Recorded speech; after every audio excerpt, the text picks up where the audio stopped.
un parrain de la mafia, purge une peine de 17 ans. Aujourd'hui libéré, il franchit les portes de la prison pour découvrir que ceux venus l'accueillir sont tous des inconnus. Même John, son lieutenant le plus fidèle, n'est pas venu. En interrogeant un homme de main, il apprend que John est devenu vice-président de l'organisation. C'est alors que Jack réalise qu'en 17 ans, le monde extérieur a radicalement changé. Son pouvoir n'est plus qu'une coquille vide. Après 1 heure de route, Jack retrouve enfin John, son subordonné qu'il n'a pas vu depuis plus de 10 ans. Pendant le repas, Jack lui demande des comptes. Pourquoi n'est-il jamais venu lui rendre visite en prison pendant ces 17 années? John prétexte que les affaires du gang l'accaparaient trop. Cette réponse met Jack en rage. De plus, John a déjà réservé un billet d'avion pour Jack, prétendument pour qu'il parte se détendre à l'étranger, mais en réalité pour l'écarter des affaires du gang. Les deux hommes se séparent dans l'amertume. Jack apprend ensuite de la bouche de l'ancien président que dès son incarcération, John avait éliminé tous ses hommes. Aujourd'hui, la majorité du gang est composée des fidèles de John. L'ancien président remet alors une somme d'argent à Jack pour qu'il reprenne son pouvoir et venge ses frères morts. Jack retrouve un à un ses anciens frères d'armes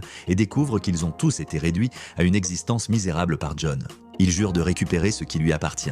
Grâce aux fonds conséquents fournis par l'ancien président, l'influence de Jack grandit progressivement. Une guerre de succession est sur le point d'éclater. Peu après, l'ancien président meurt soudainement. Jack sait que cette mort est l'œuvre de John, qui a manifestement découvert le soutien apporté à Jack. À cet instant, Jack condamne mentalement John à mort. Ce qu'il ignore, c'est que si John a pu tuer l'ancien président, il n'hésitera pas à l'éliminer lui aussi. Après les funérailles, Jack et John repartent ensemble. Dans la voiture qui suit, John passe un coup de fil à ses hommes. Sur ses ordres, ils tentent une embuscade à Jack plus loin sur la route.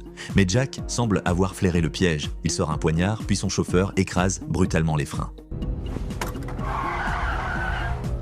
La voiture de John, ne pouvant l'éviter, percute le véhicule. Jack s'avance alors vers John, poignard en main. Ce film s'intitule Friend.